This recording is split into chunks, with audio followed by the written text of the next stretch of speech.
When a clock is hungry, it goes back 4 seconds.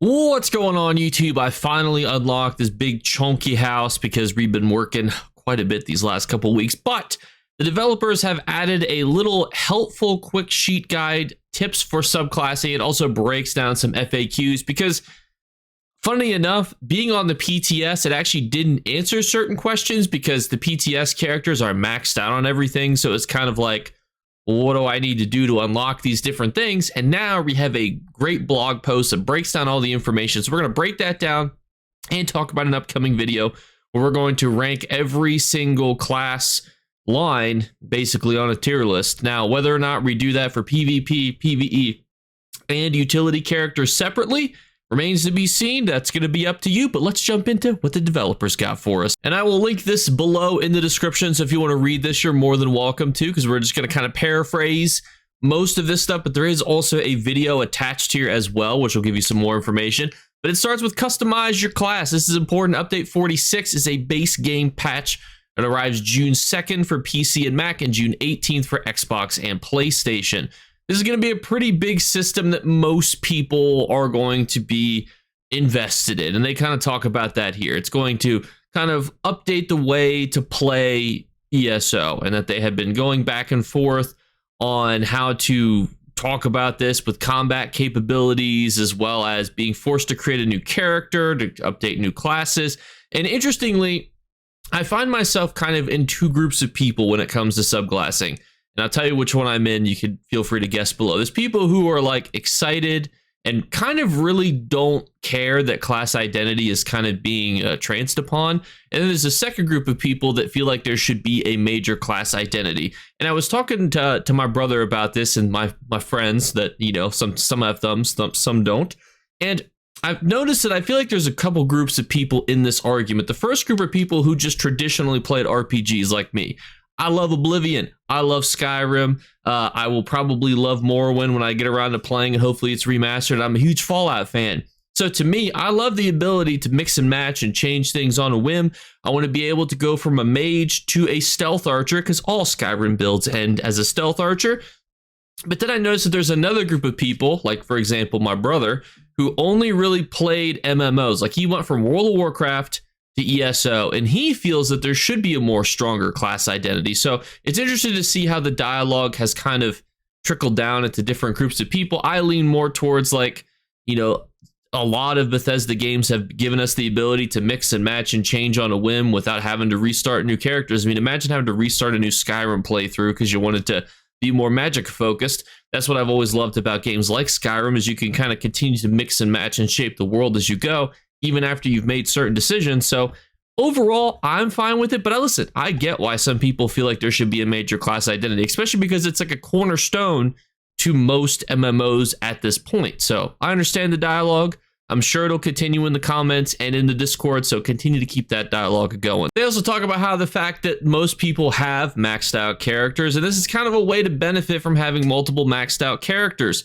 And this is going to be an interest to you, but also they want to keep things simple. So this is very important when it comes to unlocking subclassing. You have to be level 50 and you have to complete this quest. This person is going to be inside of Bankarai outside of Evermore. And some important considerations to make early on is that you're going to always have to have one native skill line to that character. So for example, if you're like me and you're a Wimbly Bimbly sorcerer, you have to keep one Sorc skill line. You have to keep Dark Magic, Daedric Summoning, or Storm Calling.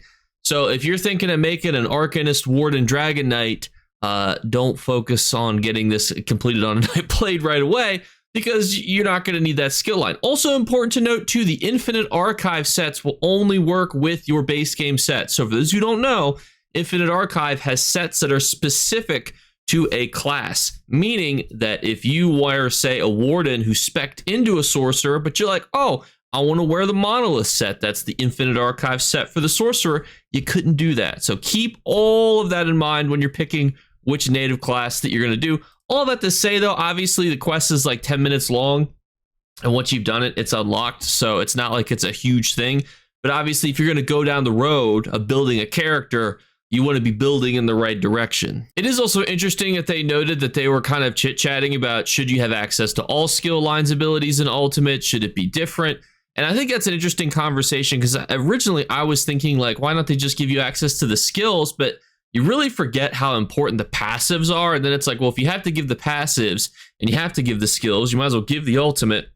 So it kind of goes down this rabbit hole. But also importantly too, a bit of a confusing thing here is that if you have a character unlocked, you only need one level 50 character to do this. You can just start unlocking this on other characters. You don't have to have a maxed out Nightblade, for example.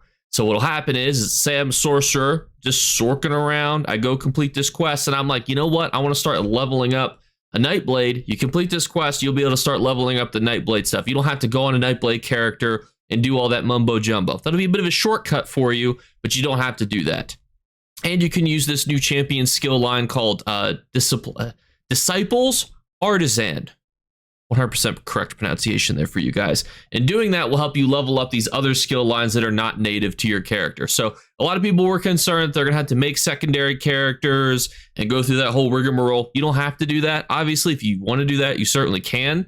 But this will be faster. It's also even stated that it actually will level up these skill lines faster than if you made a Dragon Knight from like level 3 anyway. So a little bit of a shortcut for you. Next, I talk about meta class and identity. Obviously, this is a big thing up in the air, which is the reason I haven't even made a skill lines thing yet, because how do we know where the skill lines are going to be the best when they're still being changed on PTS? And they do talk about that they, recognize that people will just take 3 DPS lines. But there are trade-offs to this. You're not going to have support, healing, shielding, and protection. Obviously, that's not necessarily as relevant for PvE content when you're in a group, because you're generally not healing yourself. You're making, some other person do that for you. Literally a whole role for that.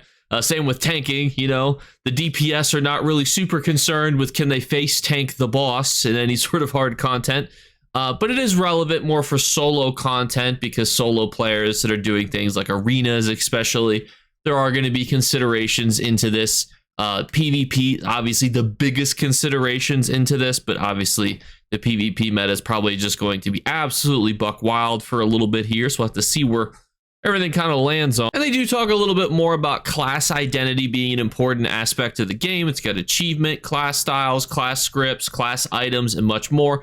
And I do understand that. I think class scripts are also a really good shout.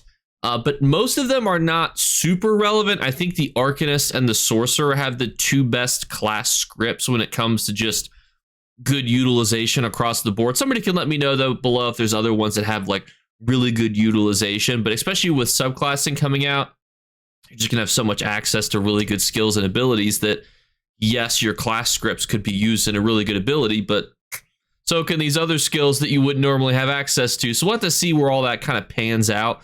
I do think, though, that class sets, especially if they continue to add more Infinite Archive sets, I think that's the way forward.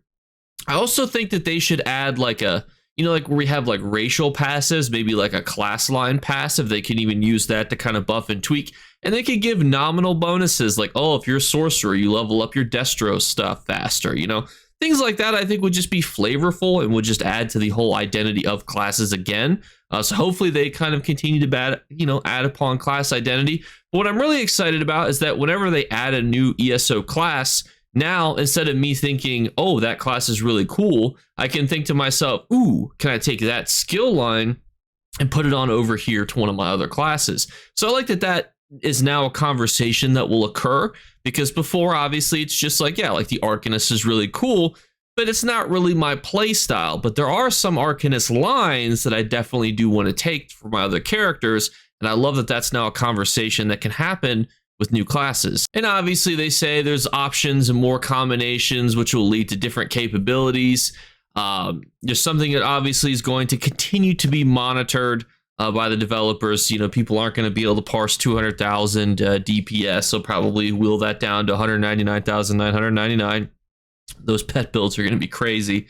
But overall, I think it's going to be a net positive for most players, but I think it's going to cause a substantial power creep into the game. And my fear is that it's going to kind of take away from classes. So for example, my sorcerer is being nerfed because the sorc is just overpowered.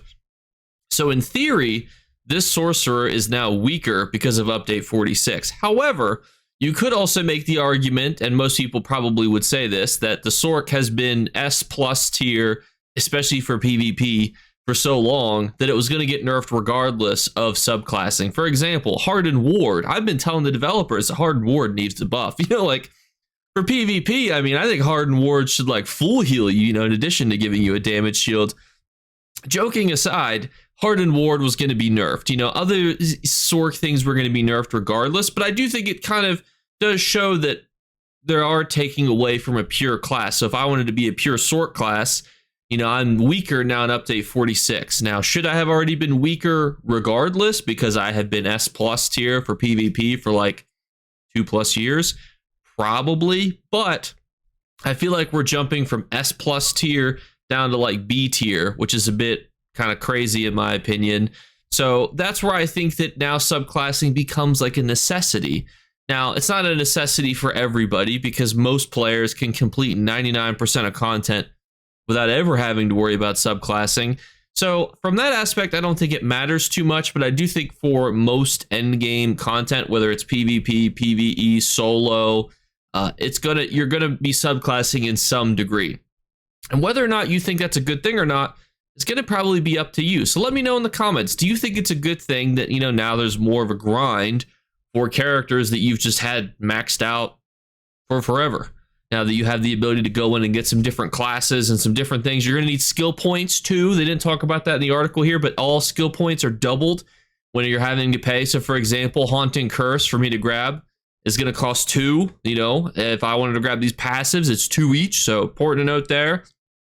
So let me know, what are you guys going to be doing with subclassing? Are you excited? Do you want me to make builds about subclassing? I'll be honest, they'll probably all just become PvP builds.